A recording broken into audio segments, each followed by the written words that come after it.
इतिहास की 12 की बुक का चैप्टर 12 औपनिवेशिक शहर, नगरीकरण, नगर योजना तथा स्थापत्य।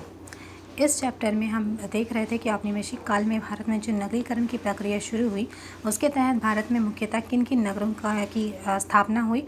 और आज के वीडियो में हम देखेंगे उन प्रमुख नगरों का इतिहास, यानी उन नगरों का जन्म कैसे हुआ, उन नगरों की का नियोजन कैसा रहा और उसके धीरे धीरे करके विकास की प्रक्रिया कैसी रही। तो आज का वीडियो जो है उसमें हम मद्रास नगर की विषय में जानने का प्रयास करेंगे कि उसकी स्थापना और उसका विकास कैसे हुआ। तो चलिए वीडियो स्टार्ट करते हैं। कहता है कि आरंभ में भारत में ईस्ट इंडिया कंपनी की स्थिति बहुत ही साधारण थी। मतलब जब शुरू में भारत में ईस्ट इंडिया कंपनी का आगमन हुआ था तो उस समय यह कंपनी मात्र एक व्यापारिक कंपनी थी और इसमें बहुत ही इसकी साधारण सी स्थिति थी। इसमें कोई शक्ति नहीं थी, जितनी शक्तिशाली वो बाद में हो गई थी। उसने 1687 ईस्वी में सूरत को अपने व्यापारिक अड्डा बनाया, यानी कि उसने सूरत में अपना व्यापारिक जो केंद्र है उस सूरत को बनाया उसने। और उस समय वह मुग़ल, चूँकि भारत में उस समय मुग़ल सत्ता कायम थी और मुग़ल सत्ता के समक्ष वह उसकी स्थिति मात्र एक याचक की थी। मतलब तात्पर्य यह है कि उस समय जो ईस्ट इंडिया कंपनी थी वो जब भी उसे कहीं व्यापार करना होता था या किसी क्षेत्र को अपना व्यापारिक अड्डा बनाना होता था या कहीं व्यापारिक सामान लाना ले जाना होता था तो उसके लिए उसे मुग़ल सरकार से एक परमिशन लेनी होती थी, उनसे आज्ञा लेनी होती थी। तो वो हमेशा ही मुग़ल सत्ता के समक्ष एक याचक के रूप में रहा, यानी कि वो हमेशा उसे कोई भी चीज़ की बात परमिशन लेने के लिए उसे याचना करनी पड़ती थी, इसलिए उसकी स्थिति एक याचक की थी। 1623 तक उसने सूरत, भड़ौच, अहमदाबाद, आगरा और मसूलीपट्टनम में अपनी फैक्ट्रियाँ खोल ली थी। और दक्षिण भारत में परिस्थितियाँ अंग्रेज़ों के अनुकूल थी, क्योंकि यहाँ उनको एक शक्तिशाली शासन का सामना नहीं करना पड़ा। दक्षिण भारत में जो है जिस समय तुगलक वंश चल रहा था उस समय वहाँ पर विजयनगर शासन की स्थापना हुई थी और उस समय तक दक्षिण भारत बहुत ही शक्तिशाली रहा। लेकिन जैसे ही वहाँ पर तालिकोटा का युद्ध हुआ और उसके पश्चात बहमनी राज्य और विजयनगर साम्राज्य के बीच में जो युद्ध हुआ, उसके बाद जो विजयनगर का जो पतन हुआ उसके बाद से वहाँ पर दक्षिण में कोई भी ऐसी शक्तिशाली सत्ता सामने नहीं आई थी जो कि अंग्रेज़ों को वहाँ पर अपनी शक्ति का प्रसार करने से, अपना पैर फैलाने से रोक सके। तो यही कारण है कि उन्हें दक्षिण में अपनी स्थिति जमाने में बहुत आसानी हुई और उनके लिए दक्षिण की जो परिस्थितियाँ थी वो अंग्रेज़ों के अनुकूल थी।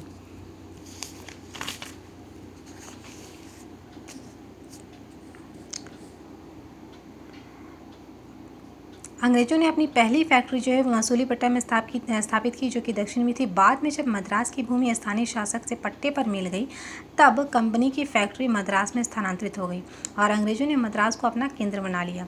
मद्रास के विकास और मद्रास नगर में नगरीकरण की प्रक्रिया जो है उसे इस तरह से इस मैप के द्वारा समझा जा सकता है।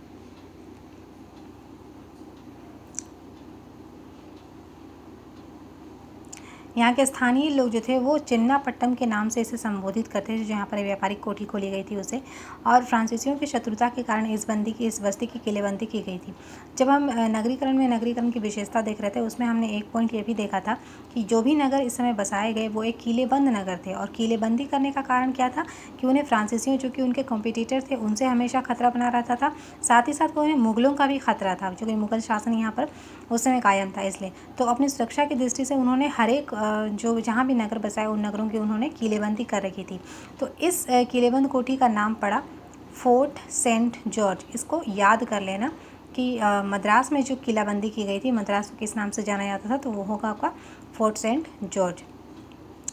फोर्ट सेंट जॉर्ज ने शीघ्र ही कोरोमंडल समुद्र तट पर समुद्री बस्तियों के मुख्य कार्यालय के रूप में मसूलीपट्टनम को काफ़ी पीछे छोड़ दिया। मतलब पहले उन्होंने मसूलीपट्टनम को अपना व्यापारिक केंद्र बनाया था, लेकिन जब उन्होंने मद्रास में फोर्ट सेंट जॉर्ज की स्थापना की और उसे अपना व्यापारिक केंद्र बनाया तो यह मसूलीपट्टनम से कहीं ज़्यादा विकसित हुआ। अब हम देखेंगे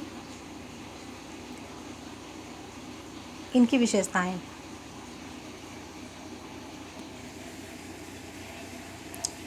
अंग्रेजों के प्रतिनिधि फ्रांसिस डे 1639 ईस्वी में चंद्रगिरी के राजा से जो विध्वस्त विजय साम्राज्य का प्रतिनिधि था,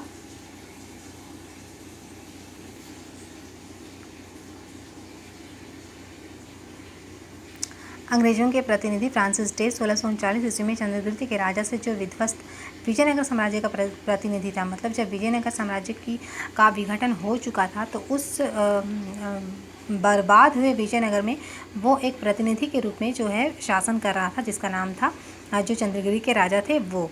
मद्रास को पट्टे पर ले लिया था उन्होंने। फ्रांसिस डे ने चंद्रगिरी के राजा से मद्रास को पट्टे पर ले लिया था और कुछ इतिहासकारों के अनुसार उन्होंने मद्रास के व्यवस्था अधिकारों को स्थानीय तेलुगु सामंतों कालाहस्ती के नायकों से खरीदा था। कंपनी ने यहाँ पर मद्रासपट्टम नामक नगर स्थापित किया था, जिसको कि चेन्नापट्टम कहा जाता था, और इसकी किलेबंदी की गई और बाद में इसका नाम रखा गया सेंट फोर्ट जॉर्ज। तो आपको ये याद रखना है कि मद्रास को अंग्रेजों ने कैसे प्राप्त किया। तो विजयनगर का जब पतन हो गया तो उस विध्वस्त विजयनगर को एक चंद्रगिरी के राजा जो है वो प्रतिनिधि के रूप में उसे संभाल रहे थे, और अंग्रेजों का जो प्रतिनिधि था जिसका नाम था फ्रांसिस डे, उन्होंने 1639 ईस्वी में मद्रास को चंद्रगिरी के राजा से पट्टे पर खरीदा था और बाद में फिर इसका विकास होता गया और बाद में इसकी किलेबंदी की गई और इसका नाम फोर्ट सेंट जॉर्ज रखा गया। तो हम आगे देखेंगे नगर में बस्तियों का पृथक्करण कैसे हुआ। मद्रास नगर में ही सर्वप्रथम व्हाइट टाउन और ब्लैक टाउन, जिसकी हम लोगों ने पहले पढ़ाई कर चुकी है कि व्हाइट टाउन क्या है, ब्लैक टाउन क्या है, तो उसकी स्थापना पहले हुई और यह अवधारणा जो है सबसे पहले यही मद्रास में देखने को मिली। तो मद्रास नगर का विकास यूरोपियन हितों का तथा नस्लीय भेदभाव के आधार पर किया गया था। नगर में यूरोपियन जो कि संख्या में बहुत कम थे, प्रशासनिक तथा न्यायिक अधिकारों के निर्धारक थे। Fort Saint George European White Town का बड़ा गढ़ था। इस किलेबंद बस्ती में प्रवेश का निर्धारण रंग, नस्ल और धर्म के आधार पर होता था। भारतीयों को इस किले के अंदर प्रवेश करने की अनुमति नहीं थी, जबकि डच, पुर्तगाली इसमें रुक सकते थे क्योंकि वे ईसाई तथा यूरोपियन थे। कंपनी ने अंग्रेजों को भारतीयों से विवाह करने की अनुमति नहीं दी थी। इस प्रकार नगर में यूरोपियन हितों का पूरी तरह से ध्यान रखा गया था। मतलब सबसे पहले हमने देखा कि नगर में जैसे विभाजन होता है वाइट टाउन और ब्लैक टाउन का, तो उसकी अवधारणा सबसे पहले मद्रास में देखने को मिली और मद्रास को बेसिकली वाइट टाउन घोषित किया गया था और यहाँ पर यूरोपियनों को ही रहने की अनुमति दी गई थी और यहाँ भारतीयों का प्रवेश निषिद्ध था। यूरोपियनों में न सिर्फ अंग्रेज बल्कि डच और पुर्तगाली भी यहाँ पर प्रवेश पा सकते थे और इस विभाजन को ज़्यादा महत्व दिया गया, ये निर्धारित करके कि यूरोपियनों को भारतीयों से शादी करने की, विवाह करने की अनुमति नहीं दी गई थी। अब हम आगे देखेंगे कि इस किले के बाहर सीधी कतार में ब्लैक टाउन विकसित किया गया था। मतलब इस किले के अंदर यूरोपियनों के लिए वाइट टाउन की स्थापना की गई थी और इस किले के बाहर ब्लैक टाउन का विकास किया गया था। बाद में इसके बीच 17वीं शताब्दी में इसे ध्वस्त कर दिया गया क्योंकि इसे ध्वस्त करना किले की सुरक्षा की दृष्टि से आवश्यक माना गया था और बाद में नगर की उत्तरी दिशा में बुनकरों, कारीगरों, मध्यस्थों और अनुवादकों के निवास के लिए नया ब्लैक टाउन बनाया गया। इन वर्गों ने कंपनी के व्यापार में बहुत ही महत्वपूर्ण भूमिका निभाई। इन ब्लैक टाउन में भी बस्तियों का पृथक्करण जातियों के आधार पर किया गया था। उदाहरण के लिए चिंटाद्रिपेट तथा वाशरमेनपेट क्रमशः बुनकरों तथा कपड़ों की रंगसाजों की बस्तियां थी। इसी प्रकार रोयापुरम कंपनी के लिए काम करने वाले मल्लारों की बस्ती थी।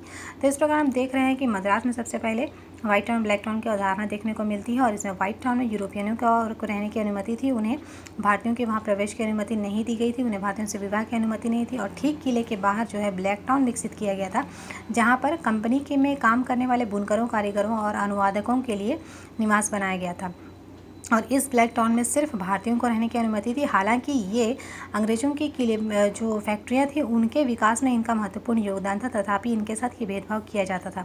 इतना ही नहीं, जो ब्लैक टाउन थे वहाँ पर भी जातियों के आधार पर पृथक्करण किया गया था। जैसे बुनकरों की, रंगसाजों की बस्तियाँ अलग थीं और मल्लाहों की, ईसाई मल्लाहों की बस्तियाँ अलग थीं। तो इस प्रकार हम देख रहे हैं मद्रास की स्थापना के बाद उसकी अवधारणा कैसी रही। आज के वीडियो में हम लोग यहीं तक रखते हैं। नेक्स्ट इस चैप्टर में इस वीडियो को हम लोग आगे बढ़ेंगे, जिसमें हम मद्रास की ही विशेषताओं को आगे बढ़ाएंगे, जिसमें नगर में विभिन्न आर्थिक समूहों को देखेंगे और नगर का विकास और विस्तार को देखेंगे। Thank you.